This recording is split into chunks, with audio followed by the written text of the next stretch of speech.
In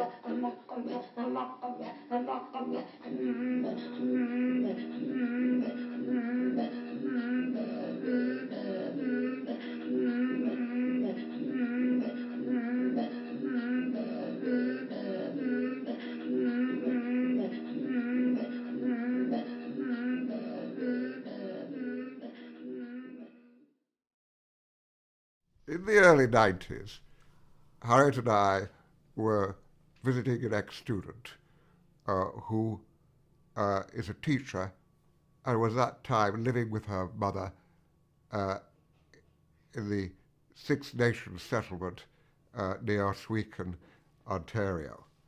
She's part Cayuga, part Tuscarora. And it was about the third visit we'd paid to her there. And as usual, at 4 o'clock, there was a debate as to who would go where for afternoon tea.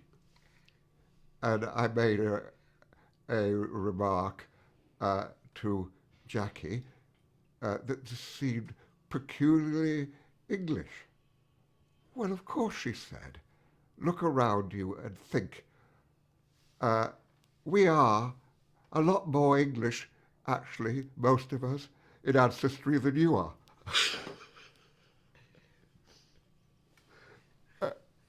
She might have been accurate because my family came from such well-known English places as Łódź in Poland and Kamieniec Podolsk in the Ukraine.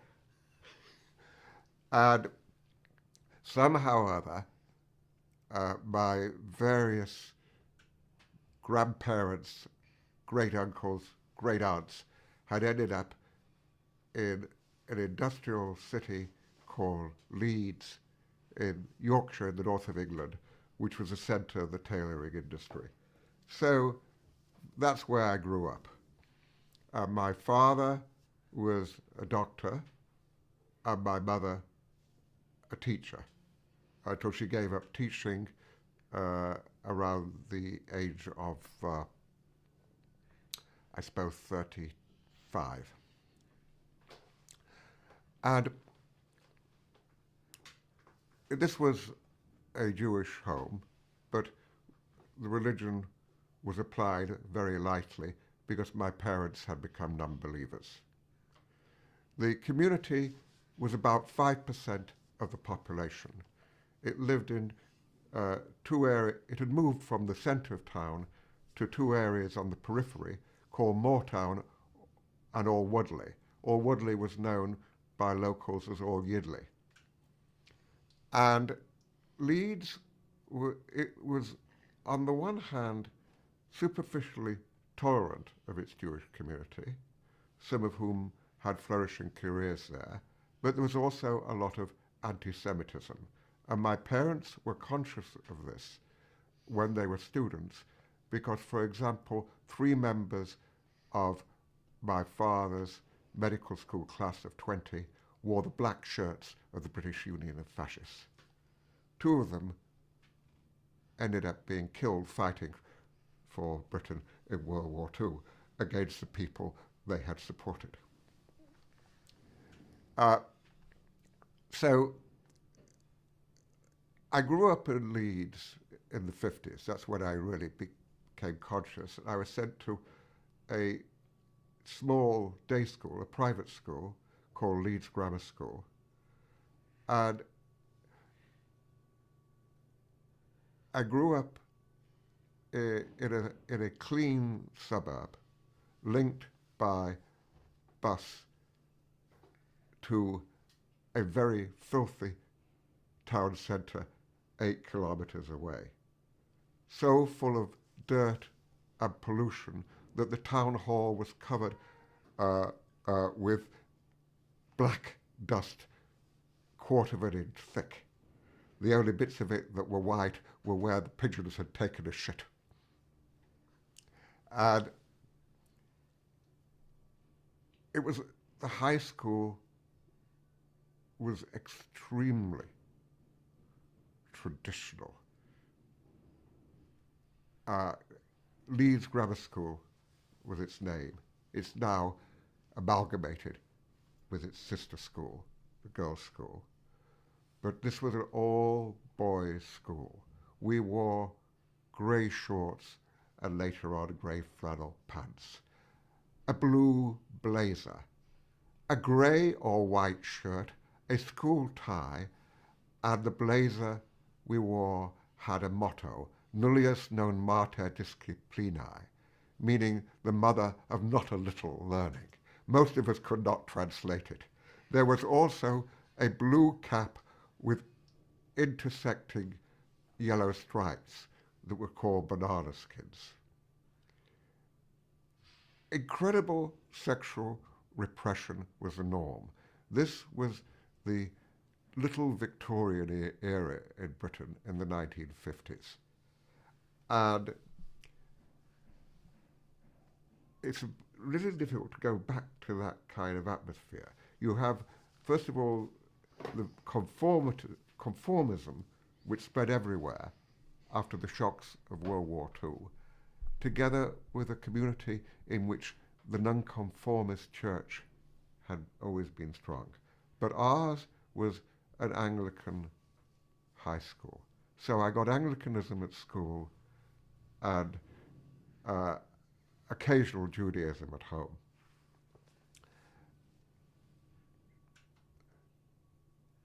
I became interested in classics, and not a very practical prospect, but I liked reading about Greek and Roman society. And I suppose my anthropology, in a way, began there. And at the age of 13, I first became aware of Sir James Fraser. We had gone on a trip to Rome.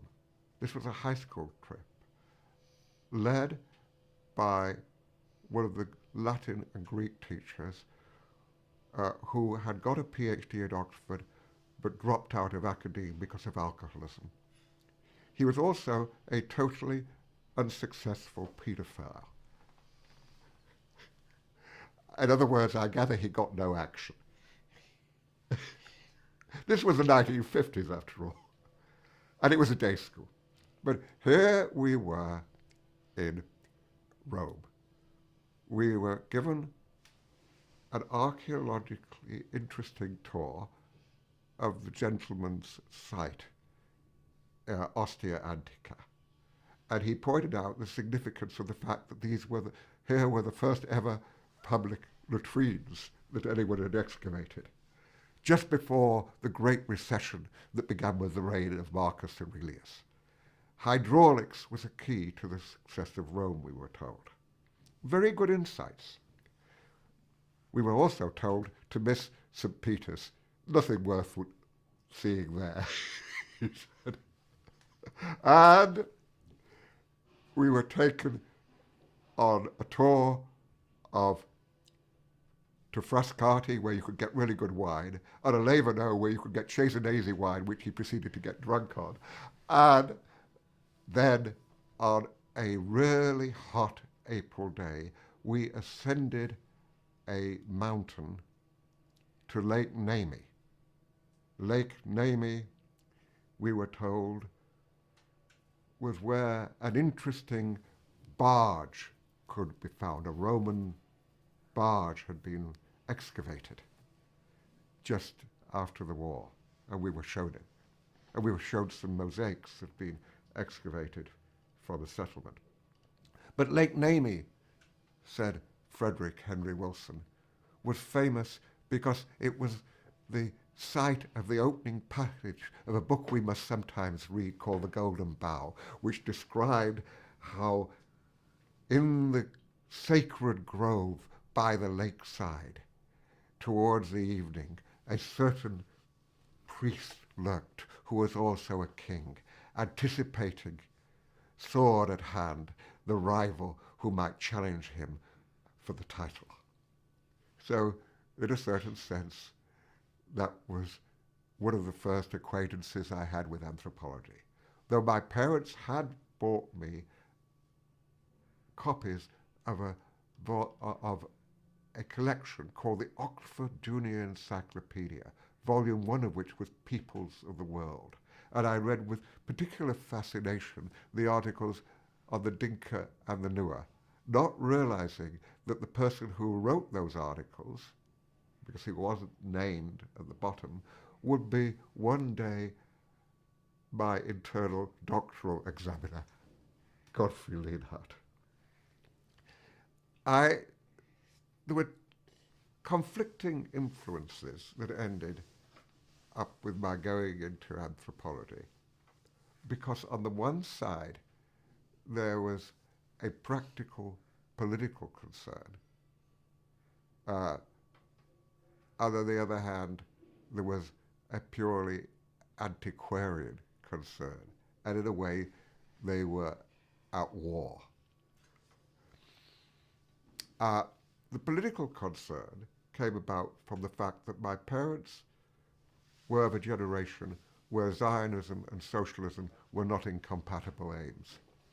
So we read the New Statesman, as well as the Jewish Chronicle and the Observer. The Yorkshire Post was taken because of its local news. It was Tory. When I was 12, my parents got me the Manchester Guardian, now the Guardian, which shared what was then their political opinion. They became more right-wing as they got older, but at that point they were Labour Party. And I remember one occasion the leader of the Labour Party was supposed to stay with us.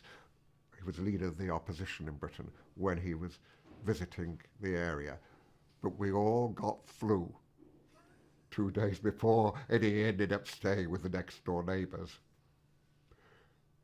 who kept a filthy house, my mother said, and no wonder he died 3 weeks later of a respiratory infection. So, my mother, for instance, became cynical as she got older, but when I was growing up in the 50s, she was still left-wing. And she insisted that I read Alan Paton's Cry of the Beloved Country, which was one of the first novels to condemn the apartheid system in South Africa. So in a very mild way, I was indoctrinated with a left-wing anti-racist sensibility. So there was that concern. But there is also the antiquarianism. And my parents thought that as classics was a good prelude to law, my uncle, a well-known local lawyer, had gone that route. It didn't, no harm if I took it, provided I didn't do anything stupid, like pursue it at university, which I wanted to do. But it turned out that I was taught Greek less well than I was taught Latin, and I was tended to make careless errors. So I didn't do well enough on my Greek prose composition to get into Balliol College, Oxford, in classics. But they suggested that as I was interested in law, I might try St. Catherine's College, where they had some places in law. This was a new college designed by the Danish architect Arne Jacobsen and presided over by Alan Bullock, the author of a famous work on Hitler. So, was I to do law? Well, I was interested in politics. I might become a politician. My parents said, look, you can become a politician. So I took their advice and decided to do law. It couldn't be so bad. I absolutely loathed it. Academic law was the most boring thing I could imagine. It was offered, of course, in Britain as an undergraduate degree. You did a year or two afterwards formally to qualify, but most of your studies were as an undergraduate. I was to be a barrister. I had never come across an academic field that bored me. Or, though doing some economics at high school, I nearly experienced that. But nothing bored me as much as law. I found some interesting concepts of property in the Middle Ages, but I had no interest in how you went about getting a mortgage. Business law, the law of contracts, interested me not at all. And there was a limit to my interest in questions like riparian ownership in ancient Rome and the speculations of Gaius and Justinian as to who would own an island, which riparian owner would own an island which suddenly appeared in the middle of a river. Absolutely, the course was both academically uninteresting and at the same time devoid of practical content. So if someone asked me, I've just got into a car accident and they claim I wasn't driving carefully, what do I do? I'd say, well, I can't answer your question, but if you owned a riverbank in ancient Rome and an island appeared in the middle of your river, I could help you. And if you wanted to know whether it was possible for someone to have sexual intercourse be charged, if you wanted to know whether it was possible for someone to be charged with attempting sexual intercourse with a chicken when they've acted physically impossible, then I could answer your question. But nothing about traffic. So, meanwhile, I had friends who enjoyed what they were doing. They enjoyed politics, philosophy, and economics. They enjoyed anthropology, which was a graduate degree. Well, first I was attracted to politics, philosophy, and economics. Now, partly because by then I'd blotted my copybook in law, and partly also because they didn't want any extra work. The politics, philosophy, and economics people wouldn't take me on. So I did two things. I busied myself with the college debating club and a little university politics. I got involved in a group called the Joint Action Committee Against Racial Intolerance, which believed it was doing something about racial intolerance. Probably was doing very little, but there you are. We had the odd demonstration, heard speakers from time to time. And, well, it was in the latter capacity that I came across a person who would one day supervise but never really read my doctoral thesis, a person called Kenneth Kirkwood. But I did all these things and did no law. In my third year, and it's a 3-year course, I came to the realization I was not ready. And I withdrew from my final exams to the disgust of my parents. And there was a decision as to whether they would let me back.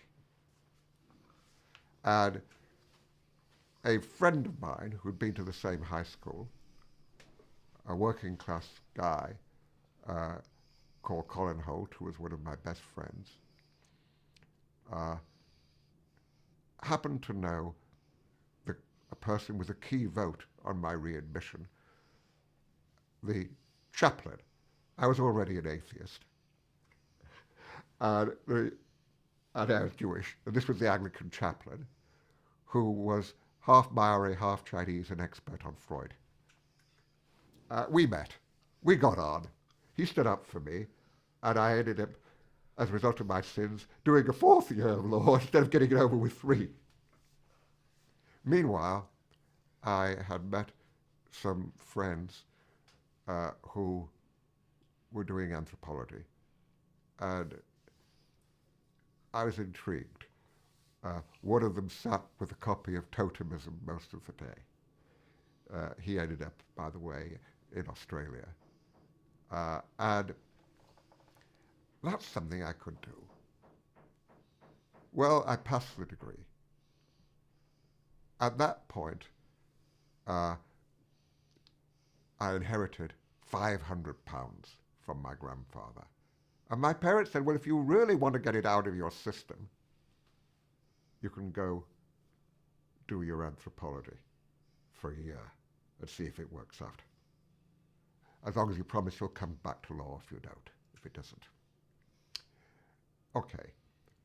I think, so that's part of the story. I mentioned earlier that, Harriet talked a lot about attitudes to religion. On the one hand, I was fascinated by it, but not by Judaism, but by comparative religion. But I had become an atheist at the age of 14, and that gave me my first taste of rebellion, because I got into real trouble for it at my high school. The high school was very conservative, and I had very little sense as to when to shut up. I was totally unable to. Because we were a church school, even the Jewish kids had to do this. We had one period each week, one 40 to 45-minute class each week called divinity. Now, the divinity, himself, herself, did not appear at the class, but in this particular year, Joe Lee appeared at the class.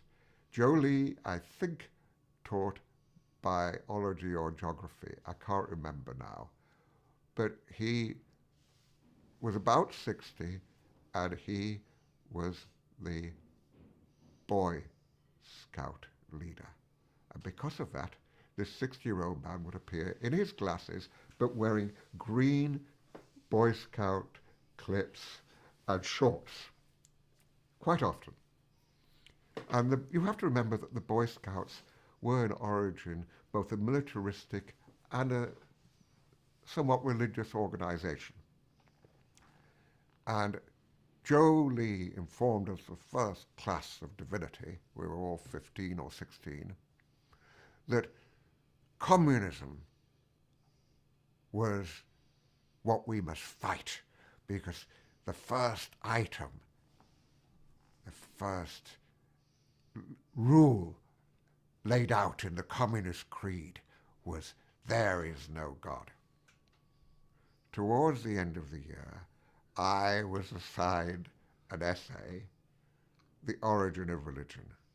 Just at that point, the 15-year-old classicist had been reading Lucretius on the nature of things, De Rerum Natura. Now, I should have been failed for plagiarism, because my argument came lock, stock, and barrel from Lucretius, and the essay began, the origin of religion is fear. The essay came back. I can assign no grade to this paper. All I can do is pray for your soul. This was underlined in red ink from a fountain pen. When I raised my hand to answer a question in class, Lee responded, I don't want to hear anything from you, you tub-thumping communist. I didn't have a tub to thump, and I wasn't yet aware that I was in any sense a communist. Lucretius had really done badly. And in a certain sense, from Lucretius, I had gained something and possibly lost something. What I had gained was a continued interest in religion and an attitude towards it which is basically neo-Taylorian. And that remained. And it was with me when I first went into anthropology. And of course, you could say there's a certain naivety in it. On the other hand, I think the Taylorian, Fraserian question, when asked in a non-evolutionary framework, why can intelligent people believe in something that scientifically does not make sense? I think it's a valid question, and I think to a large extent people in the anthropology of religion are forgetting it. I think it's a valid question, and right now all we can say is what is programmed into our brains, that is permissible, and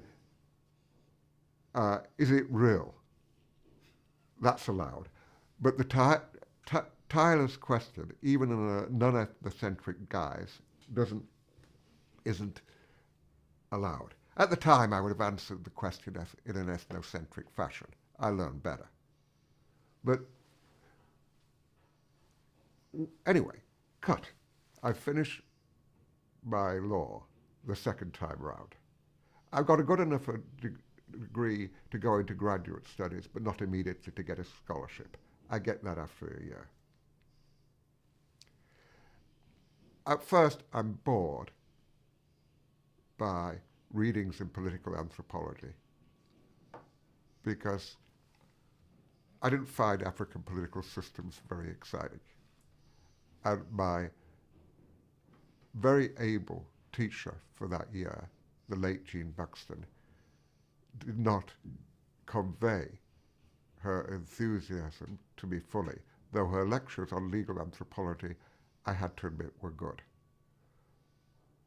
Two things happened at the end of my first 2 months as an anthropologist. I had flu. My girlfriend deserted me. I recovered from the flu just in time to attend the anthropology party where a lady in the year ahead of me was looking for somebody to mend her motorbike. I told Harriet that I couldn't mend her motorbike, but I was looking for a date the next day because I'd been dumped by my girlfriend. She would manage to convey her enthusiasm to me. And meanwhile, I was also, in that first vacation as an anthropologist, working through a list that was given me by the ethnographer of the Urubu, Francis Huxley, Julian Huxley's son, who was a fellow of my college, who wasn't interested in taking on an ex-lawyer as a student. Far too straight, he said.